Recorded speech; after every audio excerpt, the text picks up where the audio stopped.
Ce temps est à toi, Seigneur, Dieu de gloire, Dieu saint, Dieu élevé, Dieu glorieux, magnifique, Seigneur.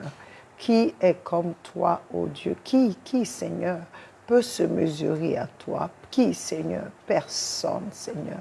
Et c'est pour cette raison encore que ce soir, nous voulons encore élever ton nom. L'équipe d'une autre dimension élève ton nom. L'équipe d'une autre dimension bénit ton saint nom. Oh Jésus, Jésus. Karastabo shikaranelebro. Resto korabranda ketendo. Ukule kakosta makandebroso. Ilebroshta karinasto mokose. Que ta présence, Seigneur, ta présence fasse la différence. Que ta présence nous distingue de toute autre chose, Seigneur. Remplis ce lieu de ta présence. Remplis ce lieu, Seigneur, pas de ta présence simple, mais ta présence manifeste. Que, Seigneur, ton onction remplisse ce lieu et que toi, tu prennes le contrôle, Seigneur. Nous ne voulons être que des vases entre tes mains, des vases dans lesquels tu t'y plais, oh mon Dieu, de demeurer. Tu t'y plais, Seigneur, d'agir. Tu t'y plais de parler. Tu t'y plais de faire ce que tu veux, Seigneur.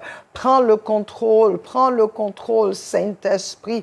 Remplis ce lieu de toi, Seigneur. Remplis, oh Dieu, remplis cette émission, remplis cette plateforme, remplis cet échange, Seigneur. Nous aspergeons chaque instrument, chaque chose que nous utilisons avec le sang de l'agneau et nous disons au Père, que ton nom soit élevé, que tu sois encore exalté, que Jésus soit élevé, Seigneur, en ce lieu et au travers de ce temps de direct, Père. Béni sois-tu, Papa. Alléluia. Jésus s'est levé, Satan est terrassé. Jésus s'est levé, Satan est terrassé. Emmanuel s'est levé, Satan est terrassé. La lumière a jailli, les ténèbres n'ont pas compris. Jésus s'est levé, Satan est terrassé. La lumière a brillé et les ténèbres ont fui. La lumière a brillé, les ténèbres ont fui. Jésus s'est levé, Satan est terrassé. Jésus s'est levé, l'univers se prosterne. Jésus s'est levé, tout l'univers se prosterne. Jésus s'est levé, Satan est terrassé. Le roi de gloire s'est levé, Satan est terrassé. Le Tout-Puissant s'est levé, Satan est terrassé. Jésus-Christ s'est levé, les ténèbres ont fui. Hey, quand tu te lèves, qui peut se tenir debout pour te regarder? Quand tu te lèves, quand tu parles, qui peut contrecarrer ce que tu dis, Père? Personne. Quand tu te lèves, qui peut se lever comme toi, Seigneur? Personne. Personne. Ce soir, nous nous prosternons devant ta face. Nous nous prosternons devant ton trône. Nous nous prosternons, Seigneur, en guise de révérence. Nous nous prosternons pour t'adorer. Nous nous prosternons et nous proclamons qu'il n'y a aucun autre Dieu comme toi, aucun autre qui puisse se comparer à toi, aucun autre qui puisse se mesurer à toi. Nous nous prosternons parce que, Seigneur, tu es celui qui a appelé toutes choses à exister. Tu es celui qui a créé toutes choses. Tu es celui qui sait toutes choses. Tu es celui qui est au-dessus de toutes choses. Sois élevé, Père. Sois glorifié. Sois magnifié. Seigneur, nous nous prosternons devant toi, Seigneur. Nous nous prosternons devant toi. Et nous disons à toi soit toute la gloire. Prosternons-nous devant notre roi. Adorons-le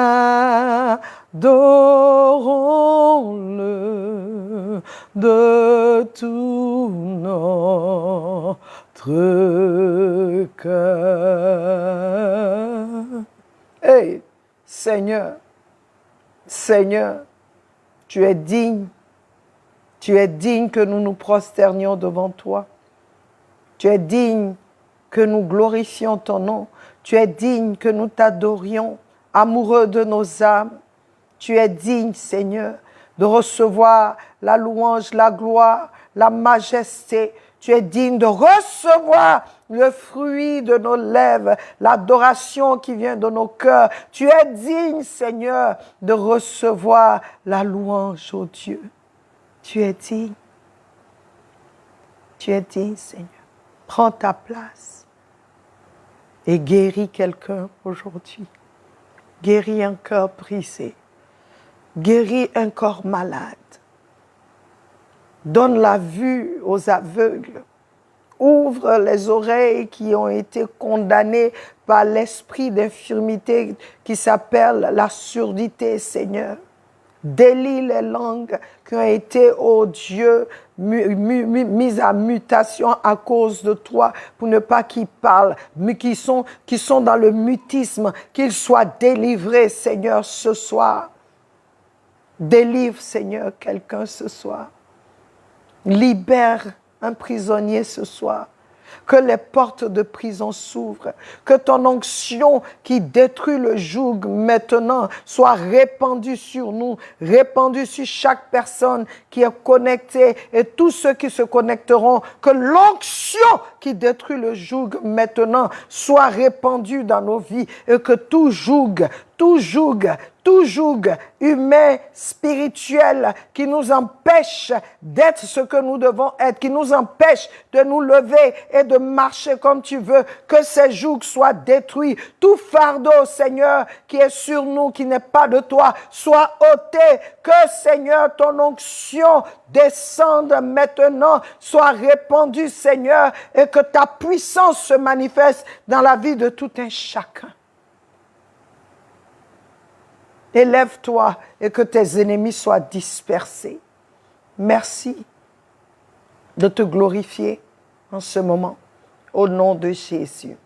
Alléluia, alléluia. Peuple de Dieu, je sens quelque chose ici, donc je voudrais que tu te mettes, tu te disposes et que tu adores pour un petit moment, tu parles à Dieu. Pour un petit moment, quelqu'un qui nous écoute, qui vraiment se pose des questions. Tu te poses tellement de questions. Tu te poses tellement de questions. Cette histoire de Dieu, je te demande de te connecter maintenant à cette onction-là, de te connecter à ce qui se passe actuellement. Ah, Ratur et Bresso Kalabaha, c'était Dieu, seul Dieu a les réponses. Seul Dieu peut, seul Dieu est capable. Notre Seigneur Jésus, il nous a libérés, Manto soloboko se 40 korobroshita, larondo kosi, là où il y a le doute, j'envoie maintenant le feu du Saint-Esprit, la lumière de l'Éternel, la lumière t'éclaire maintenant, là où il y a la confusion, là où les ténèbres ont sémé des semences d'obscurité, la lumière, lui, maintenant, et tu vois clair, tu entends correctement, tu vois ce que le Seigneur a fait, tu crois maintenant, ton cœur est libéré, les cœurs qui sont meurtris et qui ne veulent plus regarder vers Dieu, maintenant j'appelle, oh, raterebrosi, la guérison pour toi, la guérison, l'onction qui guérit, maintenant descend sur toi dans le nom de Jésus. Merci au Père. Merci Seigneur. Merci de toucher cette personne. Merci d'intervenir. Merci Seigneur. Que ta présence nous fasse du bien. Merci, oh Dieu. Béni sois-tu, Seigneur. Gloire et honneur soient à toi. Dirige, tu as commencé, continue. Dirige ce moment, Saint-Esprit. Dirige ce moment. Que quelqu'un dans sa maison soit visité de manière palpable. Maintenant, Seigneur, au nom de Jésus, au nom de Jésus. Alléluia. Gloire à Jésus. Peuple de Dieu, je voudrais rendre grâce à Dieu pour votre vie. C'est le moment, nous sommes là, nous sommes à notre temps, notre moment de la foire aux questions. Alléluia. La foire aux questions. Jésus-Christ est Seigneur. Je voudrais que quelqu'un sache aujourd'hui que Jésus s'est levé, Satan est terrassé. Il n'y a rien que Satan puisse faire. Il n'y a rien que les ténèbres puissent faire pour t'arracher des mains du Seigneur. Alors je veux t'encourager à ne pas te décourager. Alléluia. C'est Jésus qui guérit. Il dit dans le livre de Luc 4, verset 18, « L'Esprit du Seigneur est sur moi. Il m'a oint pour guérir les cœurs brisés. » L'onction, là, c'est pour te guérir, les cœurs brisés, ce que l'ennemi ne peut pas, ce que l'ennemi a fait, c'est-à-dire ce qu'il y a dans ton cœur, c'est Jésus seul. Le médecin ne peut pas soigner un cœur brisé. Alléluia, cette dépression, seul Jésus peut t'enlever de là. Seul Jésus guérit de la dépression. Seul Jésus guérit. Alléluia. Et je veux t'encourager à ne pas baisser les bras. À ne pas baisser les bras. Sache que le Seigneur est là et il fera pour toi. Il le fera. Alléluia. Je veux encore vous souhaiter la bienvenue. Bienvenue dans ce temps. Nous sommes encore avec notre thème, les armes de Dieu, et nous avons partagé le mardi dernier sur la cuirasse de la droiture, et nous avons enseigné et nous remercions Dieu pour tous ceux qui ont pris le temps d'écouter. Et comme je le dis, peuple de Dieu, c'est pas des choses extraordinaires, mais ce sont des choses élémentaires, des choses dont nous avons besoin pour ce qui manque vraiment à nos vies chrétiennes, notre marche avec Dieu. Alors prenons le temps d'écouter et de méditer là-dessus, et prenons le temps lorsque nous écoutons, de prendre des décisions vraiment qui vont nous aider dans l'éternité. Alléluia. Bienvenue encore à tous. Et voilà, nous allons sans plus tarder commencer. Ici, on a la sœur Aniela qui nous dit « Je n'avais jamais fait le lien entre les armes spirituelles et notre vie de toujours, surtout la cuirasse de justice qui me protège tant que je serai dans la justice de Dieu. Merci maman pour la révélation. » Aniela, que Dieu te bénisse. C'est ce que nous voulons, que la parole ôte le voile, la parole enlève le voile qui peut nous empêcher d'avancer. Nous rendons grâce à Dieu. Et nous avons ici aussi Déborah Ouattara qui dit « Merci de nous communiquer la vie à chaque rendez-vous. Nous t'aimons, maman. » Déborah, ça me va droit au cœur de savoir que je suis utilisée pour donner vie. Alléluia. Merci pour ces beaux compliments, et je prie que nombreux parmi nous, que nous soyons vraiment touchés. Voilà, que nous ayons la révélation, que le voile soit ôté et que nous recevions la vie. Alléluia. C'est ça, car la parole déclare que Jésus dit « Ma parole, la parole que je vous donne est esprit et vie ». Donc, il faut que nous recevions l'esprit et la vie de la parole qui nous est toujours donnée, afin que cela devienne chair en nous et que nous puissions grandir encore. Gloire à Dieu. Alors, nous avons la première question qui vient de Donald Bassam, Côte d'Ivoire. Il dit « La loi, la grâce, comment se manifeste la justice de Dieu ?» Bonsoir Donald, sois béni. Bon, je ne comprends pas bien ta question. Est-ce que tu veux dire comment se manifeste la justice de Dieu dans la loi et dans la grâce? Mais je vais essayer de te donner ce que j'ai compris. Je veux que tu saches que dans la loi, il n'y avait pas de grâce. Dans la loi, c'était œil pour œil, dent pour dent. Dans la loi, tu as fait ceci, voici la conséquence. Alléluia. Et tu vas payer le prix. La Bible dit que dans la loi dit que l'âme qui a péché doit mourir. Et là, c'est la justice de Dieu qui se manifeste là. Sous la loi, tout acte posé avait une conséquence précise sur le champ. Si tu veux lire le livre de Deutéronome 28, où Dieu donne les bénédictions et où Dieu dit, bon, tout ce que je vous ai dit là, si vous faites ceci, voici ce qui va arriver, mais si vous ne faites pas, voici ce qui va arriver. Et dans la loi, ça se passait exactement comme ça. Tu as péché, on te lapide, on fait ceci. Si vous vous souvenez l'histoire de la femme qui a été prise dans l'acte de l'adultère, la Bible dit qu'ils l'ont tous amenée devant et elle était là entourée de tous ces hommes qui disaient alors elle a péché, voici ce que Moïse dit, il faut la lapider. Mais Jésus qui est venu avec la vérité et la grâce, Jésus, on ne sait pas ce qu'il a écrit. Il a écrit devant tout le monde, mais la Bible dit qu'il a dit que celui qui n'a jamais péché jette la première pierre. Vous comprenez? Parce que la loi, que j'ai péché ou pas, mais si tu as péché qu'on t'a attrapé, en tout cas, on applique la loi. Pourtant, eux-mêmes, ils n'étaient pas saints.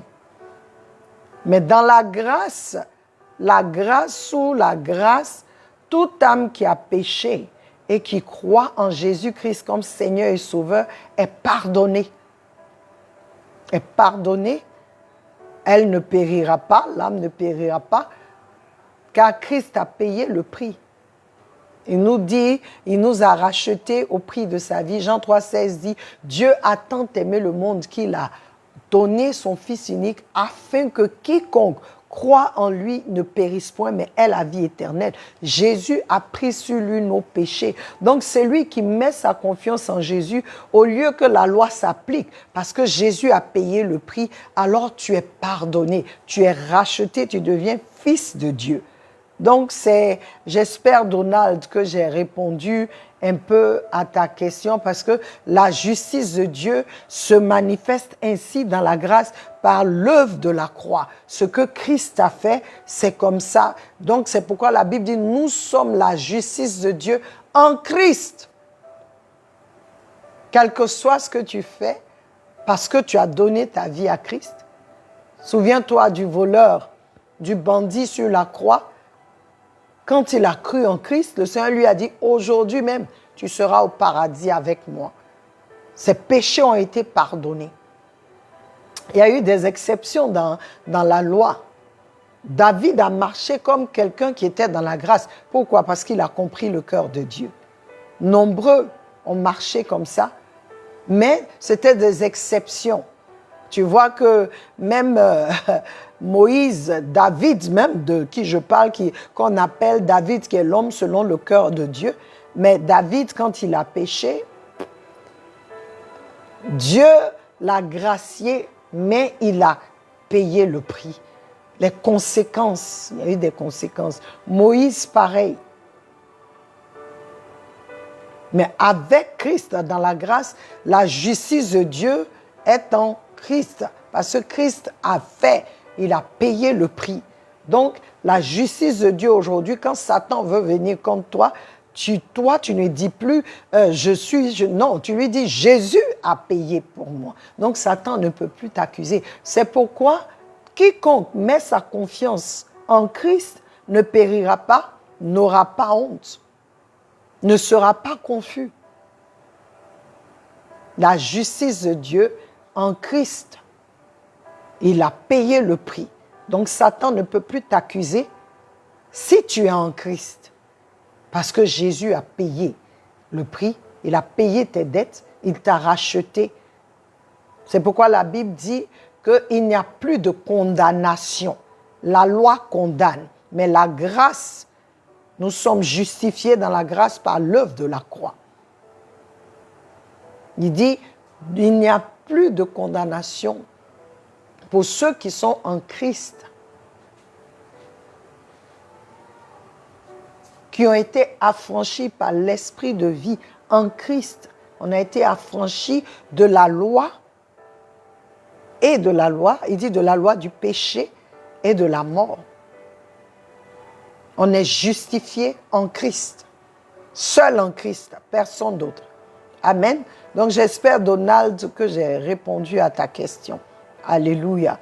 Nous allons aller à la prochaine question qui dit « Ne vous y trompez pas, on ne se moque pas de Dieu. Ce qu'un homme aura semé, il récoltera aussi. » Galates 6, 7.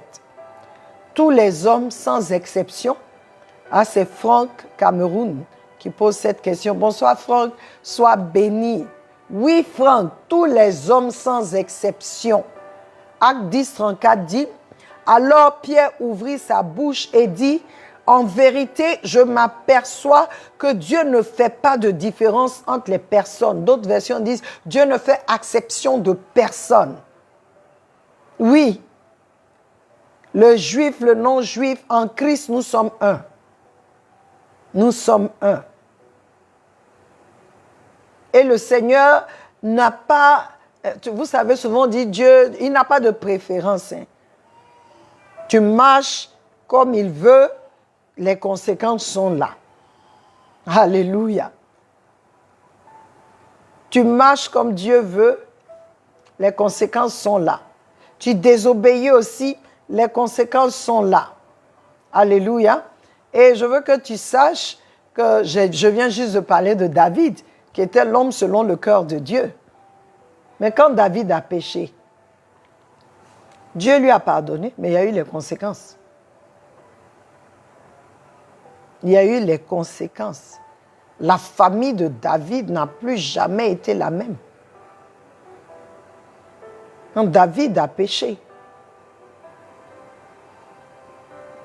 sa famille n'a jamais été la même. Ses fils qui s'entretuent, son fils qui le poursuit, qui veut faire un coup d'état avec son père et tout ça.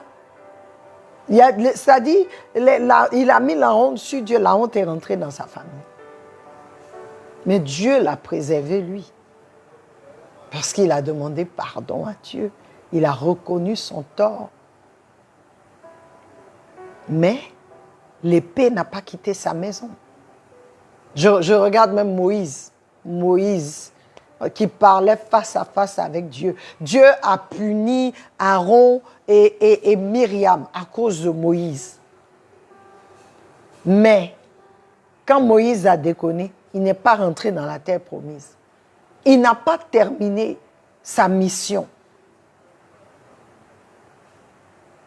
Il était celui qui devait sortir Israël de l'Égypte et l'amener en terre promise. Il n'a pas terminé. Quelqu'un d'autre a terminé. Pour vous dire, ce n'est pas parce que Dieu, tu parles face à face avec Dieu. Et ça m'amène à nous parler de la familiarité avec Dieu. On devient tellement familier avec le Seigneur. Oui, Dieu, pourquoi tu as fait ça? Ah, parce que tu as fait, je ne fais plus. Ça dit, il n'y a pas de révérence. Moïse n'a pas compris que ce n'est pas parce que Dieu te parle que vous êtes devenus même chose.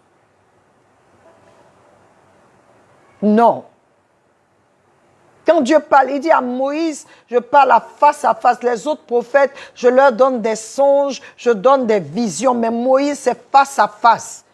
Et vous le critiquez. Mais ce Moïse-là, quand il a déconné, Dieu dit, tu n'entreras pas parce que tu ne m'as pas sanctifié, tu ne m'as pas élevé, tu m'as désobéi, tu m'as déshonoré. Et pourtant, c'était entre eux. C'est pourquoi à la fin des temps, le Seigneur dit, il dira à certaines personnes, quittez Je ne vous connais pas. Faiseurs d'iniquité. Tout le temps, vous avez été avec moi. Vous avez fait des choses comme vous voulez. J'ai agi, j'ai fait. Mais ce n'était pas pour vous. C'était pour ceux qui vous regardaient, qui croyaient, qui venaient vers vous à cause de moi. Je l'ai fait, mais vous ne pouvez pas entrer.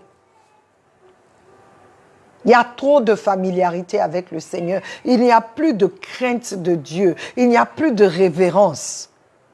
Ça dit, on fait. Et puis on ment même. On dit, c'est le Seigneur qui a mis dans mon cœur. C'est le Seigneur qui voulait que je fasse. Je veux nous encourager. Franck, il n'y a pas d'exception. Même moi qui suis assise ici, là, je déconne, je vais voir les conséquences. C'est pourquoi il est bon que tous, nous prenions le temps de regarder dans nos cœurs. Nous prenions le temps de regarder. Ce n'est pas ta vie, ce n'est pas ce que les gens disent. Non, c'est toi et moi, toi-même. Je dis, il y a deux personnes auxquelles tu ne peux pas mentir. C'est toi et puis Dieu. Parce que tu sais ce que tu fais.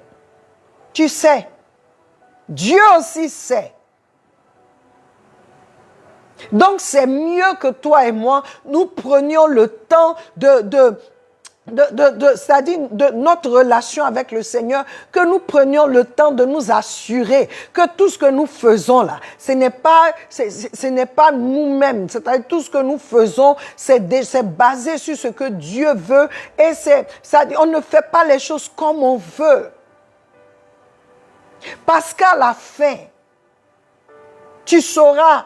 Mais Dieu te donne l'opportunité. Moi, toi, il nous donne l'opportunité. Nous puissions nous-mêmes juger nos cœurs. Est-ce que l'acte que je viens de poser là, c'est Dieu vraiment? Est-ce que je n'ai pas utilisé la parole pour séduire quelqu'un? Est-ce que je n'ai pas manipulé les gens par la parole? C'est écrit que ce sera plus sévère pour ceux qui enseignent. Ce sera plus sévère. Donc, je veux nous encourager, peuple de Dieu. Il ne faut pas penser que Dieu est toujours là. Oh, c'est Ishkabot. La gloire est partie. Il n'est plus là. Mais tu continues parce que, bon, tu es habitué au rouage de la chose, tu es religieux, tu es dedans. Mais toi, quelqu'un aujourd'hui, je veux te parler, tu es assis comme moi là. Dans ton cœur, ta relation avec Dieu, ce n'est plus ça. Tu n'as plus cette intimité-là. Ne regarde pas aux gens, ne regarde pas ce que les gens disent. Cherche l'approbation de Dieu. Cherche à ce que Dieu approuve tes voies. Cherche dans ton cœur, peuple de Dieu, parce que c'est le cœur que Dieu pèse. Il dit, le cœur de l'homme est désespérément mauvais. Qui peut le connaître? Moi, l'Éternel, je pèse les reins. C'est lui qui dit ça dans Jérémie 17. Il dit, c'est lui qui pèse. C'est pas ce que les hommes disent. C'est pas parce que je suis assise ici que je parle, oh, mais vous êtes vraiment, c'est ceci, vous êtes, oh, on reçoit, et puis pendant que moi-même là, je n'ai rien avec Dieu. Mais comme je suis habituée dans le rouage je suis religieuse, donc je sais. Non, je refuse. C'est pourquoi Paul dit, après avoir tout fait, je marche avec tremblement. Parce que je ne veux pas gagner les gens et puis à la fin, moi-même, je suis rejeté. C'est ce qu'il a dit. Ça veut dire que tu dois prendre le temps pour toi-même. C'est ce qu'on dit à l'extérieur, là. C'est bon, ils ont reçu. Mais toi et Dieu, c'est ça qui est le plus important. La Bible nous parle comment on appelle, de 10 vierges. Et on nous dit, il y a 5 sages, 5 folles. Mais ces 10 vierges-là, elles étaient toutes les vierges. Elles étaient toutes celles qui devaient aller avec l'époux. Mais parce qu'il y a 5 qui n'ont pas pris le temps d'avoir assez d'huile dans leur lampe, elles n'ont pas pu entrer. dans la grâce de l'époux. On ne se moque pas de Dieu, peuple de Dieu. Il y a une révérence que nous devons, si tu n'as pas, si je n'ai pas, nous devons dire à Dieu, donne-moi de te révérer. Oh Seigneur, communique à mon cœur la crainte de Dieu. Parce que Dieu peut t'utiliser. Comme on dit le mot, utiliser, pour faire des miracles, pour faire tout, mais toi, tu ne vas pas rentrer. Parce que ton cœur était loin de lui. C'est Dieu. Il choisit ce qu'il veut faire. Ce n'est pas nous qui choisissons. On doit se soumettre à ce qu'il veut. Alléluia. Ne te dis pas, oh, parce qu'il y a d'autres qui disent, je suis sauvé. Là, c'est une fois. Oui, tu es sauvé si vraiment tu es sauvé. Si tu es vraiment sauvé, tu vas craindre Dieu. Tu vas craindre Dieu. Refusons de plaire aux hommes plutôt qu'à Dieu. Recherchons plutôt la reconnaissance qui vient de Dieu, l'approbation qui vient de Dieu. Recherchons cela. Parce que Dieu, il ne fait exception de personne. Il n'y a pas des enfants chéris et puis des enfants. Non. On est au même pied d'égalité. Bishop, pasteur, archibishop, partout, on est au même pied d'égalité devant lui si on ne fait pas ce qu'il nous demande. Quand tu es même élevé, tu as encore beaucoup plus de responsabilités. Tu dois avoir encore plus peur. Donc faisons attention. On ne se moque pas de Dieu. On ne se moque pas de Dieu. Merci Franck pour cette question. Craignons Dieu. Alléluia. Nous allons à la question suivante. Il dit, comment trouver un bon équilibre si le chrétien n'a pas le droit de juger? Loïc Emmanuel. Bonsoir Loïc Emmanuel, comment vas-tu? J'espère que ça va bien. Sois béni. Mais Loïc, qu'est-ce que ton équilibre a à voir avec ton droit de juger ou pas? Ton équilibre n'est pas basé sur le fait que tu puisses juger ou pas. Ton équilibre, ton bon équilibre là, c'est basé sur la parole, l'application de la parole dans ta vie. C'est basé sur ta communion avec Dieu. C'est basé sur ta crainte de Dieu. Donc, parce que toi, tu ne peux pas juger quelqu'un qui n'est pas bien équilibré, non. Et puis, je veux qu'on sache, hein, parce que quand tu dis, tu n'as pas le droit de juger. Mais si nous ne jugeons pas, comment allons-nous vivre? Je donne plusieurs exemples. La vie, là, si nous ne jugeons pas, comment allons-nous vivre? Pour faire des choix dans la vie quotidienne, il faut que je juge, il faut que je prenne une décision. Or, mes décisions que je prends là, elles sont basées sur le jugement que j'ai fait, bon ou mauvais. Donc ici, quand le Seigneur dit « ne juge pas », dans le livre de Matthieu 7, 1 à 5, il dit il nous dit de ne pas juger. Quand il parle de ça, il nous dit qu'avant de juger les autres, là, nous devons nous juger d'abord. C'est notre manière de juger là, que le Seigneur n'aime pas. Parce qu'il dit, toi et moi, quand nous voulons commencer à juger les autres, nos frères, ça dit souvent même tout ce que le pasteur prêche là, c'est ta soeur ou ton frère qui, vous ne vous entendez pas là, c'est eux qui ont le problème, mais jamais toi. Il dit, avant de juger là, avant de vouloir enlever la paille dans l'œil de l'autre, enlève la poutre d'abord dans ton œil. Ça parle de prendre le temps de s'examiner et être tolérant quand on veut juger les autres. Oui. Si une soeur, un frère est tombé à l'église, là, c'est fini. Oh, le monde, c'est-à-dire, tout a écroulé. C'est comme si, oh, mais les gens sont ici. Mais en tant que toi-même, là, tu es mauvais. Dieu dit non. Jusqu'à ce qu'il nous traite. Il dit, vous êtes des hypocrites. La chose pour laquelle vous les jugez, là, vous faites les mêmes choses. C'est pourquoi il dit, ne jugez pas. La mesure avec laquelle tu seras jugé. Tu juges là, c'est comme ça on va te juger.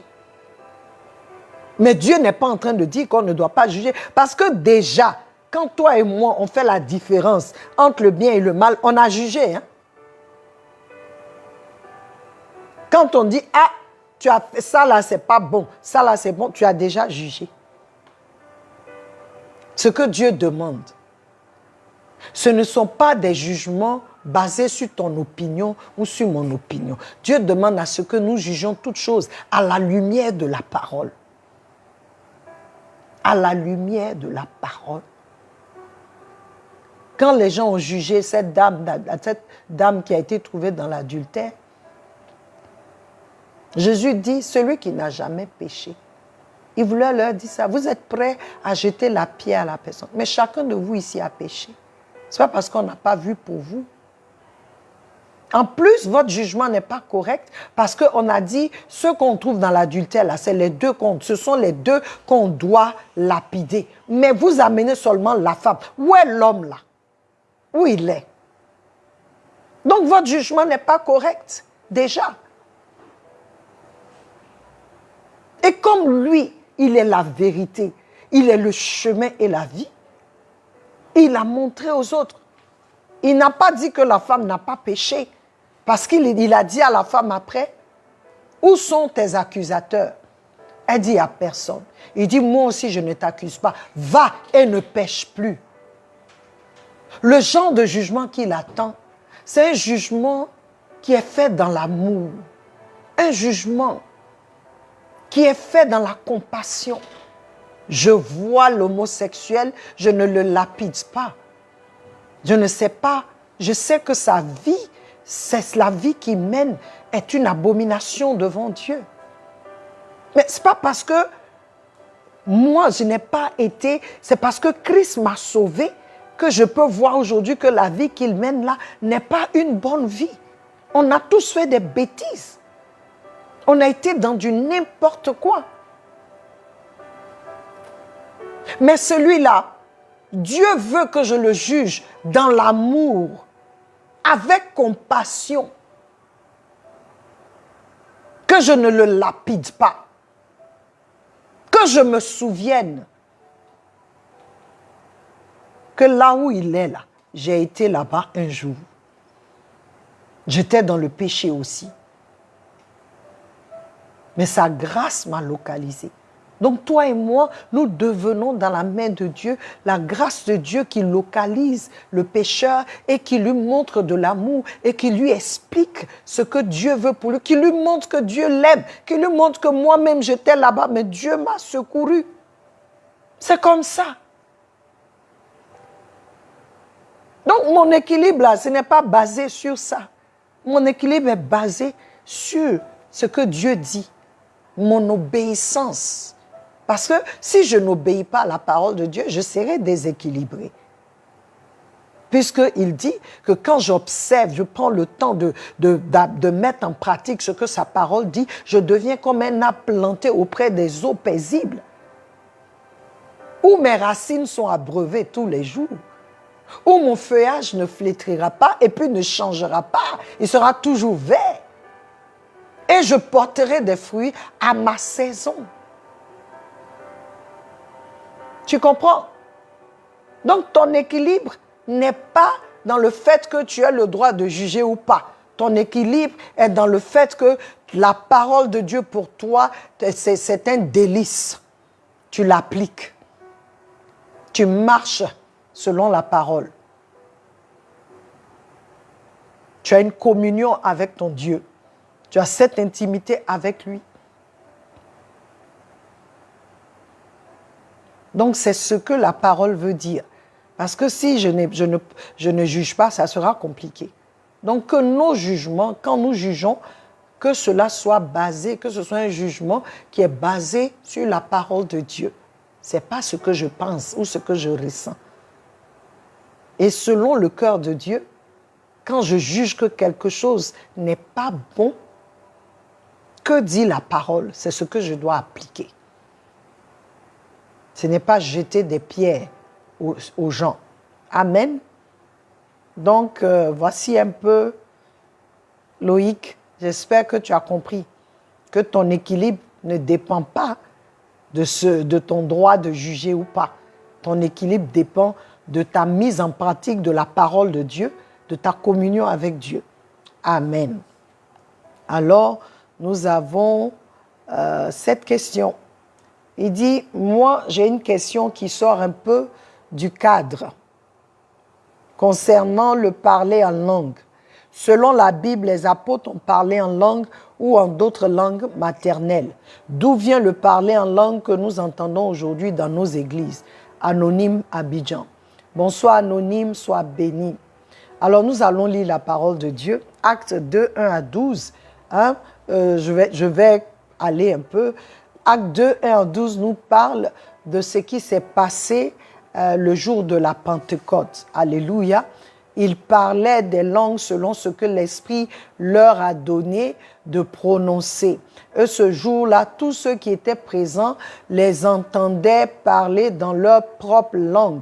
Les apôtres ont parlé dans d'autres langues qui n'étaient pas la leur, mais qui étaient la langue de ceux qui étaient venus pour célébrer à Jérusalem. Selon les besoins, le Saint-Esprit donne. C'est pourquoi, ce jour de la Pentecôte, il y a eu des langues parlées par les apôtres qui leur étaient inconnues à eux, mais ces langues-là, parlées-là, étaient connues à ceux qui étaient là, afin qu'ils voient et qu'ils témoignent de la gloire de Dieu. Le verset 8 dit, « Et comment chacun de nous les entendons-nous dans sa propre langue où nous sommes nés ?»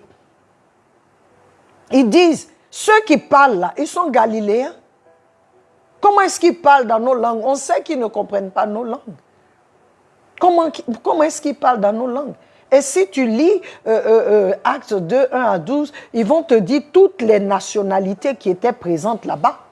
Les apôtres ont commencé à parler. Et la réponse de Pierre, c'est quoi? C'est que la prophétie a été accomplie. Joël 2:20, la prophétie a été accomplie. Je répandrai de mon esprit sur vos enfants. Voici ce qui se passera. Ils prophétiseront, ils feront ceci. Ça s'est passé. Il dit la prophétie s'est manifestée. Et ça, c'était dans le but de pouvoir que les gens voient que la prophétie s'est manifestée et que les gens viennent à Christ. Nous allons lire encore une autre écriture. 1 Corinthiens 12, 7 à 10 dit, « Mais la manifestation de l'Esprit est donnée à chaque homme pour le bénéfice de tous. » Ce jour-là, la manifestation de l'Esprit a été donnée pour le bénéfice de tous ceux qui étaient là. Car à l'un est donné par l'Esprit la parole de sagesse, à l'autre la parole de connaissance, par le même Esprit, à un autre la foi, par le même Esprit, à un autre les dons de guérison, par le même Esprit, à un autre d'effectuer des miracles, à un autre la prophétie, à un autre le discernement des esprits, à un autre les diverses sortes de langues. Anonyme, diverses sortes de langues. Dans ce qu'on appelle diverses sortes de langues, là, il y a langue inconnue dedans. Et à un autre, l'interprétation des langues. Pourquoi a-t-on besoin de quelqu'un pour interpréter les langues? Mais c'est parce qu'il y a les langues qui sont inconnues. Et il y a le don maintenant pour interpréter. Le Saint-Esprit donne à quelqu'un ce don-là pour interpréter ce qu'il a dit. C'est pourquoi on dit diversité, diverses sortes de langues. Quand on dit diverses sortes de langues, cela inclut des langues inconnues et des langues connues.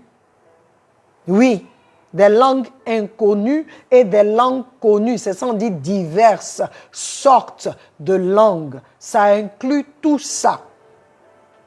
Et l'interprétation des langues est justement là pour interpréter les langues inconnues. On n'a pas eu besoin le jour de la Pentecôte d'interpréter les langues, les langues que le Saint-Esprit a données aux apôtres. Pour eux, c'était des langues inconnues, ils ne comprenaient pas, mais tous ceux qui étaient là ont compris parce qu'ils étaient en train de lever, de glorifier Dieu dans leur langue maternelle, comme on dit. Il dit dans la langue où nous sommes nés, dans leur langue maternelle. Donc, ils ont compris, ils étaient en train de glorifier Dieu. C'était pour le bénéfice de tous. Mais il y a un moment où tu as la langue inconnue qui est pour ton bénéfice à toi. Ce qu'on parle à l'église, là, ce n'est pas seulement la langue inconnue. On peut parler des langues que d'autres personnes peuvent comprendre, qui nous sommes inconnues, mais que d'autres personnes peuvent comprendre, ou des langues qu'on ne comprend pas, et puis d'autres personnes interprètent. Dans 1 Corinthiens 14, 2, anonyme, 1 Corinthiens 14, 2, il dit « Car celui qui parle une langue inconnue ne parle pas aux hommes, mais à Dieu, puisque personne ne le comprend. » Quand on dit personne, même la personne qui parle ne comprend pas, à moins que Dieu lui donne l'interprétation. On dit cependant, dans l'esprit, il prononce des mystères. Donc cette langue existe, où tu parles des mystères, et cette langue t'édifie toi, m'édifie moi. Cette langue que personne ne comprend, que toi-même tu ne comprends pas. Quand le Seigneur est là, quand tu rentres dans sa présence et que tu commences à parler cette langue-là, tu commences à parler cette langue, tu dis des mystères dans l'esprit, tu dis des mystères, mais en même temps, toi, tu es édifié. Ton homme intérieur, ton esprit est édifié parce que c'est cette âme, comment on appelle ça? C'est une langue qui parle à Dieu.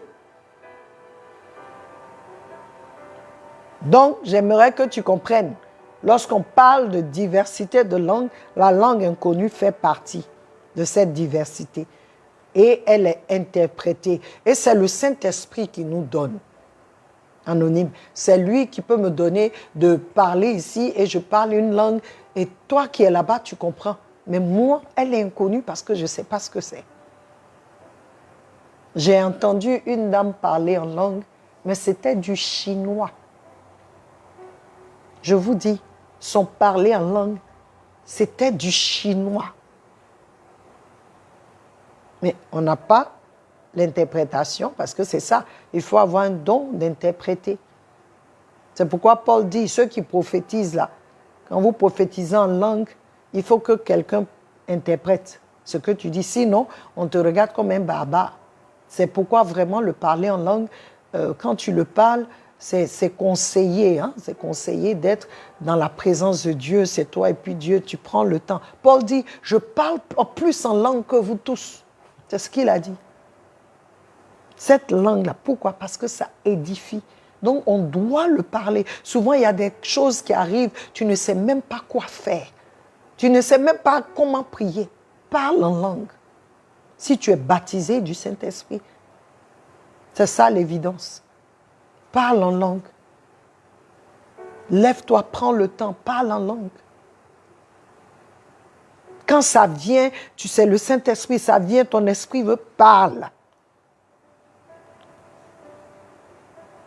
Il y a tellement de témoignages où c'est comme si tu es en train d'aller quelque part et puis un coup tu commences à parler en langue parce qu'il y a quelque chose que tu ne sais même pas pourquoi, mais tu parles quand tu arrives. On dit tu viens juste de rater un accident.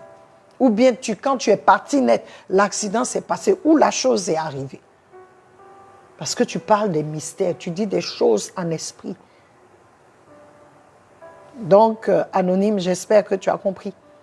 Le parler en langue fait partie des diversités, des diverses langues que Dieu nous a données. Le parler en langue inconnue. Alléluia. Alors nous allons passer à la dernière question qui dit, Proverbe 21, 2, « Toutes les voies d'un homme sont droites à ses yeux, mais celui qui évalue les cœurs, c'est l'Éternel.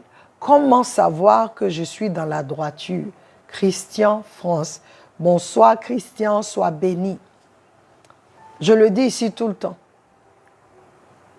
La manière la plus sûre pour que toi et moi, nous sachions que nous sommes dans la droiture, c'est marcher selon la parole.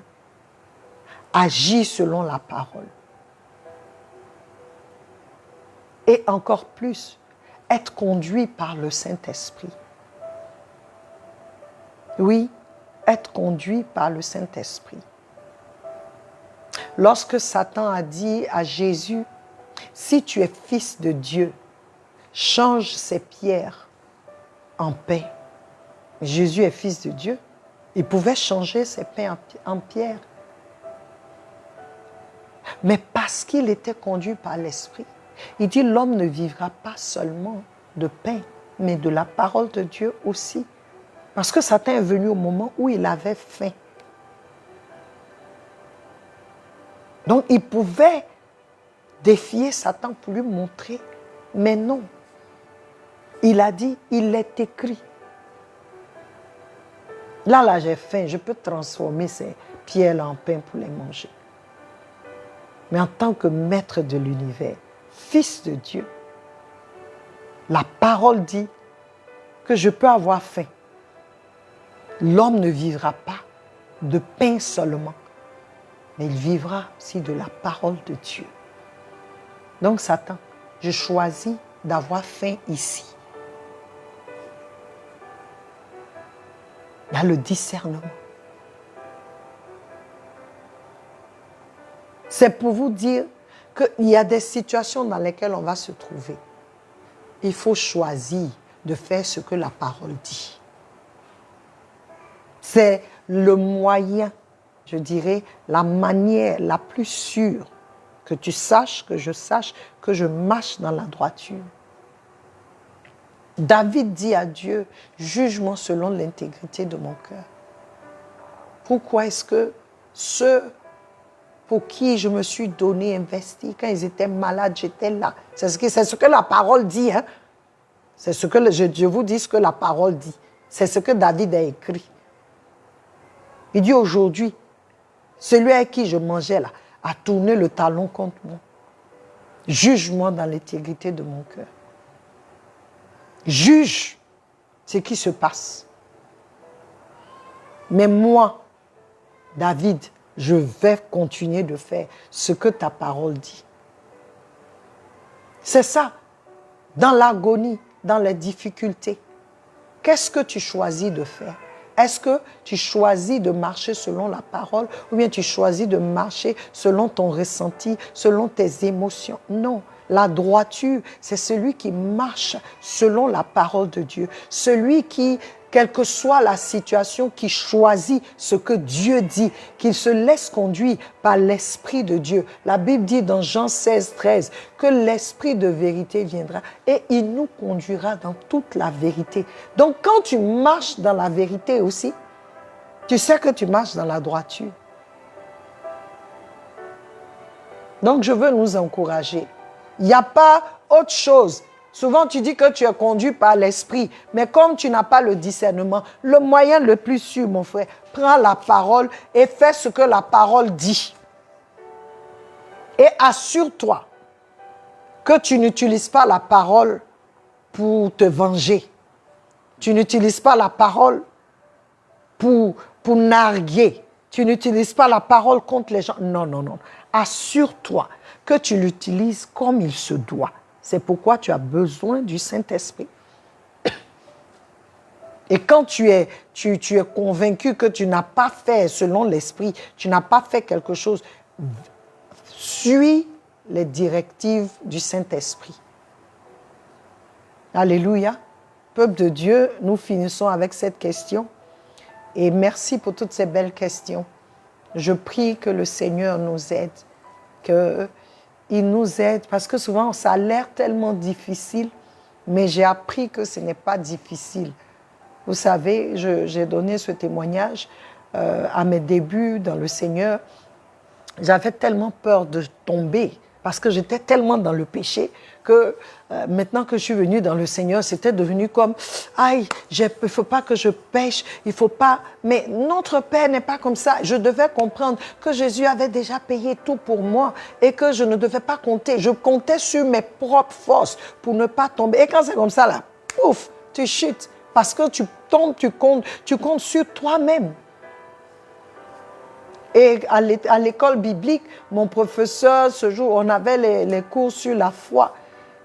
Elle dit, c'est pas la foi qui t'amène à poser les actes que tu fais. Certains parmi nous-mêmes, on jeûne, c'est pas basé sur la foi, mais c'est à cause de la peur que tu jeûnes pour certaines choses.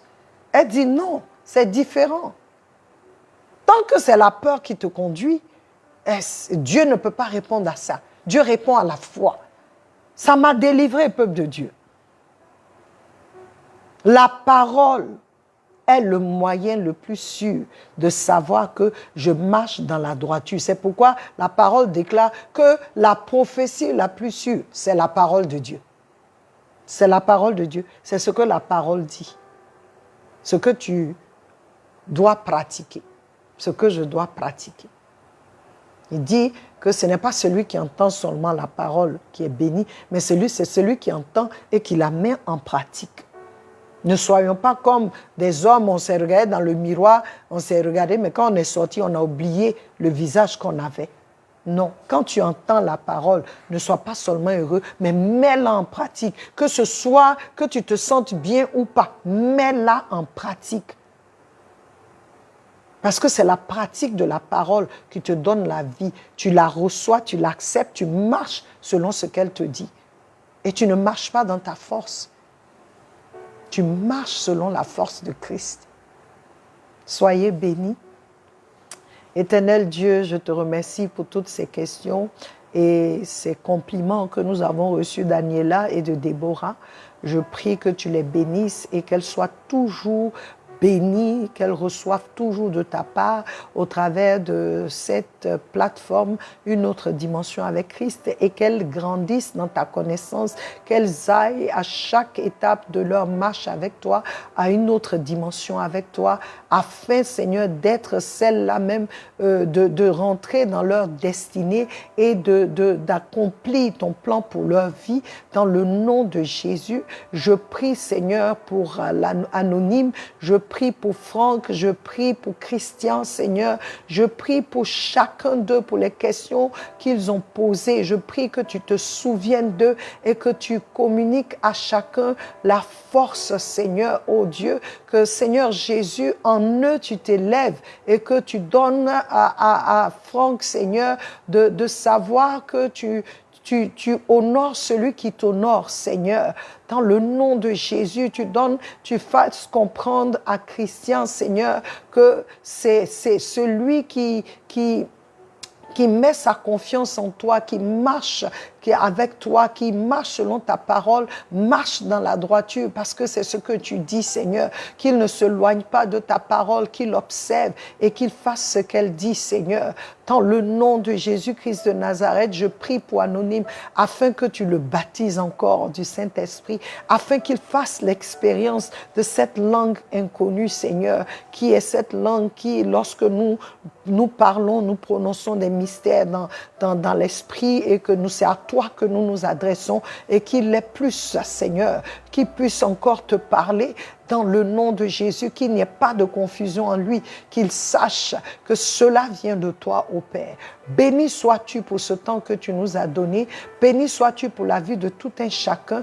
Je prie, Seigneur, que tu visites encore, que tu visites et que tu fasses, Seigneur, au-delà de ce que nous pensons, au-delà de ce que nous imaginons, Seigneur, que la droiture soit notre partage, la vérité soit notre partage dans le nom de Jésus. Amen. Peuple de Dieu, nous allons nous retrouver encore le mardi et nous allons parler des chaussures, Seigneur, des chaussures que donne l'Évangile. Alléluia. Nous allons parler de cela et nous allons encore voir ce que le Seigneur nous demande. Alléluia. Soyez bénis et je vous souhaite un très bon culte demain, culte de Jésus-Christ. Que le Seigneur vous garde, qu'il soit avec vous. Je vous aime et Jésus vous aime plus. Amen.